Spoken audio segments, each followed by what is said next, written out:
ये तो कुछ भी नहीं है जो हमने आपको दिखाया है अभी। तो ये सिर्फ वो लोग हैं, ये अगर हम आपको कैमरा दिखाएं यहाँ पे मैक्सिमम ये वो लोग हैं जो यहाँ से नकल मकानी करके जा रहे हैं, रेस्क्यू होके आ गए हैं और मज़ीद यहाँ पे मज़ीद लोग पहुँचेंगे। और सामने का जो इलाका है यहाँ से मज़ीद बोट्स आ रही हैं और इधर से रेस्क्यू कर कर के दरिया के इस तरफ लेके जा रहे हैं और फिर यहाँ से गाड़ियाँ, वो कुछ लोग अपने रिश्तेदारों के पास जा रहे हैं, कुछ लोग रिलीफ कैंप्स में जा रहे हैं। सामने भी रिलीफ कैंप्स लगा है जो हमने आपको कुछ देर पहले दिखाया करीब, और मुख्तलिफ और जगहों पे भी गवर्नमेंट की तरफ से और बाकी इदारों की तरफ से रिलीफ कैंप्स लगाए गए हैं। और फ्रैंकली ग्राउंड पे आपको ये एहसास होता है कि जितना पॉसिबल था उतना डील किया जा रहा है। बाकी ये जो क्लैमिटी है इसके लिए बाकायदा पॉलिसीज़ की ज़रूरत है।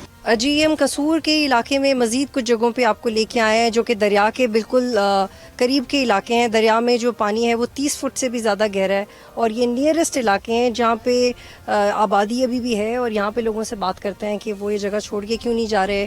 कुछ लोगों को खाना पहुँचाया जा रहा है, कुछ लोगों तक खाना नहीं पहुँच रहा, बट वो रिलक्टेंट है अपनी जगह नहीं छोड़ने के लिए। तो यहाँ पर मज़ीद कुछ लोग हैं। अब यहाँ पे देखें, ये सैलाब का पानी है, ये सैलाब का पानी है और ये 20-25 फुट गहरा है। ये इनके मिट्टी के ऊपर बने हुए घर हैं जो कि किसी भी वक्त बह सकते हैं और किसी भी लम्हे इनकी ज़िंदगियाँ रिस्क में आ सकती हैं, लेकिन ये जगह छोड़ने को तैयार नहीं है। इनसे बात करते हैं। जी क्या नाम है आपका? शफीक। तो शफीक भाई, आपने सोचा नहीं कि ये जगह